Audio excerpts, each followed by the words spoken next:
Hello and welcome dear students. In today's video I am going to describe the mental process to speak English. You will find the answer of the question, my mind goes blank when I try to speak in English. This has been reported to me by many of my students during last 37 years of my teaching career. पिछले 37 साल में मुझसे ये सवाल अनगिनत बार पूछा गया है and I always reply them that it happens.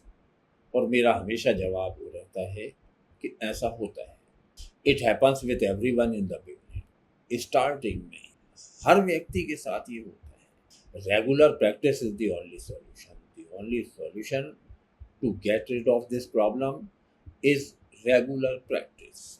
नियमित अभ्यास ही वो शर्त है, नियमित अभ्यास ही वो तरीका है जिससे आप इस समस्या से निजात पा सकते हैं।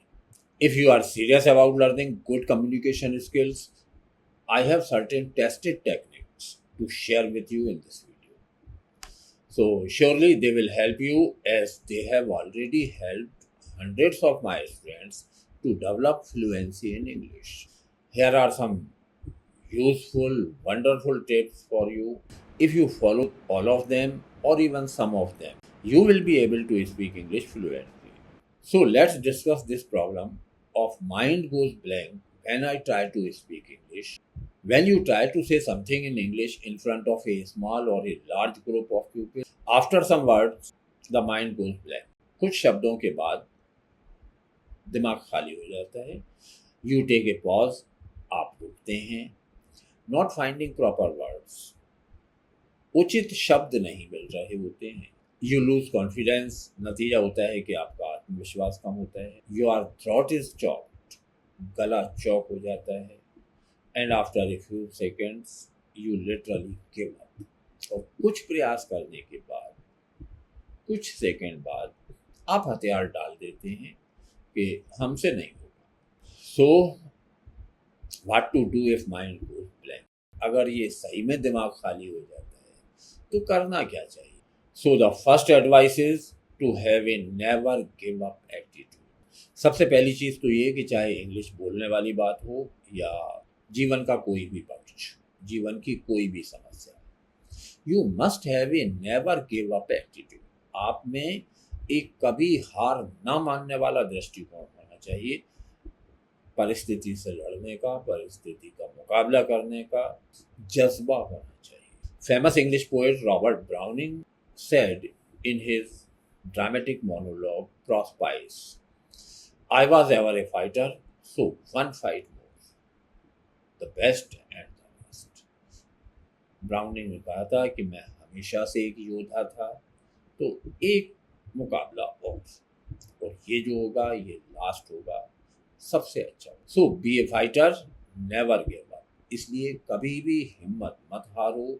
जो काम दुनिया के सैकड़ों, हजारों, करोड़ों लोग कर सकते हैं, यू कैन ऑल्सो डू, आप भी कर सकते हैं। Obstacles are a part of your journey to success. ये जो बाधाएं आती हैं ये आपकी सफलता की यात्रा का एक हिस्सा है। Without obstacles you can not reach your destiny, you can not reach your target. Advice number 2, always keep in mind English is not our mother tongue. So a natural hesitation comes in our mind when we try to express ourselves in English. जब हम English में express करना चाहते हैं तो एक तरह की झिझक, एक हेसिटेशन आता है। This is a biological fact that if you can speak a sentence in Hindi or in your mother tongue or in any language, ये एक बायोलॉजिकल फैक्ट है कि यदि आप किसी भी भाषा में एक सेंटेंस बोल सकते हैं मतलब आपको बोलना आता है। It means your mind is working properly. इसका ये भी मतलब होता है कि आपका दिमाग सही तरीके से काम कर रहा है। So you can speak it in English also. अगर आप सेंटेंस को दुनिया की किसी भी भाषा में बोलना जानते हैं तो वो सेंटेंस इंग्लिश में भी बोलेगा। Advice number 3, think about the benefits you gain after developing fluency in English. थोड़ी सी देर के लिए ये सोचो कि कितने फ़ायदे होंगे आपके कैरियर को, आपके सोशल स्टेटस को, आपके पर्सनालिटी डेवलपमेंट में इंग्लिश स्पीकिंग कितना बड़ा रोल प्ले करेगी। If you want to achieve the desired success, you must learn to bear the pain. अब अगर आप सफलता चाहते हैं तो डियर स्टूडेंट्स, सफलता आसानी से कभी नहीं मिलती, कष्ट के बाद मिलती है। There is a proverb in English, no gain without pain. एक कहावत है अंग्रेजी में कि जितना बड़ा लाभ उतने ज्यादा कष्ट होते हैं। You should also keep in mind that we are not super human. हम सुपर ह्यूमन नहीं हैं, we are ordinary human beings. हम आम लोग हैं। Nothing comes to us in a silver plate. हमें कुछ भी चांदी की प्लेट में रखा हुआ नहीं मिलता। We have to learn by our failures. हमें सीखना है, अपनी असफलताओं से सीखना है। So put yourself in test. इसलिए लगातार खुद को टेस्ट में डालो, परीक्षण में डालो। The test of expressing yourself in English. Test है how to express our self in English. बार बार इस परीक्षण में दो, फेल होगे, असफलता मिलेगी, मिलने दो, but never give up. Plan to speak 5 sentences on any topic. एक छोटा सा प्रयोग करो, योजना बनाओ कि किसी टॉपिक पे 5 सेंटेंस बोलेंगे, then try to speak them. बोलने की कोशिश करो। May be you get success in speaking 1 or 2 or 3 sentences without stammering. हो सकता है 1 बोल जाए, 2 बोल जाए, 3 बोल जाए, बिना हकलाए, बिना अटके, बिना घबराए। If you can speak 2 sentences in first attempt, then it is sure you will be able to speak 3 or 4 sentences in your second or third attempt. Advice number 4, select some soft targets in your locality. अपने इलाके में कुछ soft target तलाश करो। मेरा ये experiment मेरे बहुत सारे विद्यार्थियों ने बताया है कि बहुत सफल रहा है। Soft targets are the persons who are found near you and who don't know English. Soft target वे लोग होते हैं जो हमारे पड़ोस में रहते हैं, हमारे परिचय क्षेत्र में रहते हैं, लेकिन अंग्रेजी नहीं जानते। दे मे बी इलिटरेट रिलेटिव्स। रिश्तेदारों में से कोई अगर बिना पढ़ा लिखा है तो milkman, vegetable vendor, anyone who doesn't understand English. कोई भी व्यक्ति, उसमें ये गुण होना चाहिए कि उसे इंग्लिश ना आती। After selecting them, prepare some sentence in mind on any topic. किसी भी टॉपिक पे दिमाग में कुछ सेंटेंस तैयार करें। Go to them and deliver your speech. उनके पास पहुंचे और अपना सेंटेंस सुना दें। Being helpless, they are bound to listen to you with wonder and without smile or comment.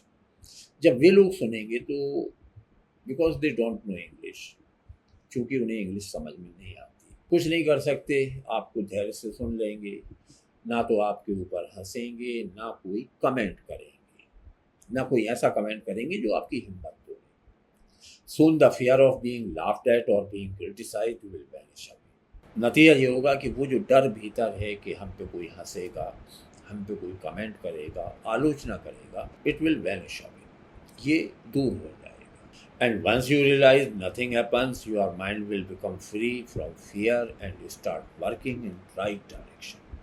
एक बार भीतर ये यकीन हो जाए कि आप कर सकते हैं, जब ही एक बार दिमाग का डर निकलेगा, वो समझ जाएगा कि इंग्लिश बोलना अपने ही बस का काम है। The direction to speak English fluently, and now your mind will be on the right track to speak English fluently. Number 5, speak with mirror. This is also a tested and very, very successful way to learn English. Learn English quickly. If you are not feeling comfortable in speaking English, one proven technique is to speak in front of the mirror. अगर आपको लोगों के सामने English बोलने में थोड़ी घबराहट होती है तो एक टेस्टेड तरीका है, आईने के सामने, दर्पण के सामने बोलो। But before doing it keep your family in confidence. लेकिन एक एडवाइस जो मैं हमेशा देता हूँ, आज भी सुने, ये करने से पहले घर वालों को बता ज़रूर दें। Tell them beforehand that you are going to learn English, so you need to do practice in front of the mirror. पहले ही साफ बता दो, हम अंग्रेज़ी सीखना चाहते हैं, इसलिए आईने के सामने प्रैक्टिस कर रहे हैं। Otherwise talking to mirror is considered a dangerous symptom, a lunatic symptom in our society. नहीं तो आईने से बात करना हमारे यहाँ बहुत अच्छे लोगों का गुण नहीं माना जाता। तो keep them in confidence and do some practice in front of the mirror. आईने के सामने थोड़ा बोलो, मज़ा आएगा। So stand in front of the mirror, दर्पण के सामने खड़े हो जाएं with a watch and tell yourself to talk to yourself in English for next 5 और 10 मिनट। फिर खुद से कहें कि अगले 5 मिनट या अगले 10 मिनट केवल इंग्लिश में बोलना है और ये जो मिरर में सामने बंदा दिख रहा है इससे बोलना है। बी ए सेल्फ क्रिटिक, लेकिन खुद के आलोचक बन के भी रहना है, होना नहीं है। Pay attention to your voice, अपनी आवाज़ पे ध्यान दो। अगर आपको लगता है कि कुछ गड़बड़ है, इम्प्रूव इट। आपको लगता है बहुत धीमी है, रेज इट। आपको लगता है बहुत ज़्यादा हो गई, down it. Your face expressions, जब आप बोल रहे हैं तो आपके चेहरे के एक्सप्रेशंस कैसे हैं। योर बॉडी गेस्चर्स, हाथ पांव किधर जा रहे हैं, चेहरा किधर जा रहा है। Be a self critic and analyse your dialogues. एक बिल्कुल तटस्थ आलोचक बन के अपने डायलॉग्स का एनालिसिस करें बहुत ध्यान से। नोटिस व्हेन यू स्टमर्ड, ये ध्यान रखो कि किस शब्द को बोलने में आप हकला गए। Stammering is a biological defect, एक तो ये बायोलॉजिकल बीमारी होती है। अगर किसी शब्द पे आप हकलाते हैं तो easiest way is to avoid speaking that word for some time. इसे कुछ दिन बोलो ही मत। जिस शब्द का प्रोनाउंसिएशन हम सही नहीं कर पा रहे, सबसे अच्छा तरीका है कि उस शब्द को एक तरफ रख दो, उसका कोई सिनोनिम पर्यायवाची ढूंढो, उससे काम चलाओ। When your face was not looking good, खुद को देख के ये भी पता लगाओ कि कब आप खुद को अच्छे नहीं लगे। When your gesture was not up to the mark, कब आपके कंधे नीचे हो गए, कब आपका बॉडी गेस्चर बिगड़ा। Repeat the process after a break and try to avoid all or most of the mistakes committed in the first session। 10-5 minute के ब्रेक के बाद पूरा एनालिसिस करके रिपीट द सेम प्रोसेस, इसी प्रोसेस को दोबारा दोहराओ। इस बार वो गलतियाँ नहीं होना चाहिए जो पिछली बार हुई। कमिट सम न्यू मिस्टेक्स, कुछ नई गलतियाँ करो। एंड आफ्टर 3 और 4 attempts you will be flawless. 2 या 3 कोशिशों के बाद आप बिल्कुल परफेक्ट तरीके से सेंटेंस बोल पाएंगे। After some trials you will find you have removed almost all major silly mistakes. 2-3-4 बार की प्रैक्टिस के बाद आप लगभग सारी गलतियां रिमूव कर चुके होंगे।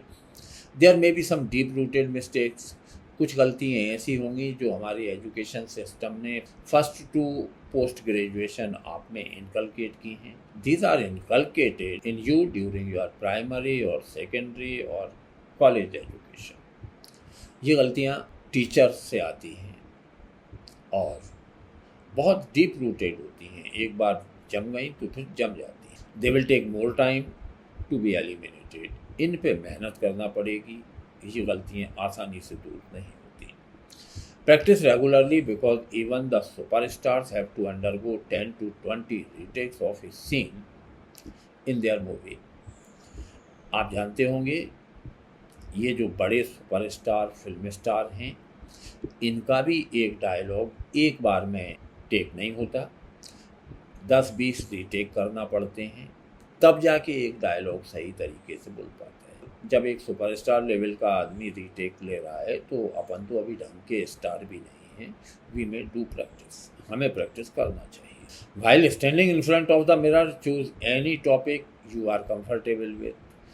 मिरर के सामने जब आप खड़े हैं तो कोई भी आसान सा टॉपिक जो आपको, जहां आप कॉन्फिडेंट हैं, जहां आप कंफर्टेबल हैं। It may be about your family, your friend, your future plans, last movie seen by you, last match played by you, last function attended by you, anything, कुछ भी हो, कोई भी एक टॉपिक जिसके बारे में आपके पास पर्याप्त कंटेंट है, उस पर सेंटेंस तैयार करें। Difficult vocabulary is not needed at all. एक बहुत काम की बात, जो एक बड़ा मिसकंसेप्शन है इंग्लिश स्पीकिंग को लेके, उसे समझो। Difficult vocabulary is not at all needed. Difficult शब्दों का, कठिन शब्दों का प्रयोग बहुत ज़रूरी नहीं होता। You need not to bother about using difficult words. तो शुरू से इस बात में मत उलझो कि हमें बड़े बड़े भारी भारी शब्द आना चाहिए, then we will speak English, तब बोलेंगे ना। An interesting thing about vocabs is that it is field specific. Vocabulary के बारे में ख़ास बात यह है कि ये फील्ड स्पेसिफिक होती है। The more you dive deep in any subject, the more you will be familiar with the use of words.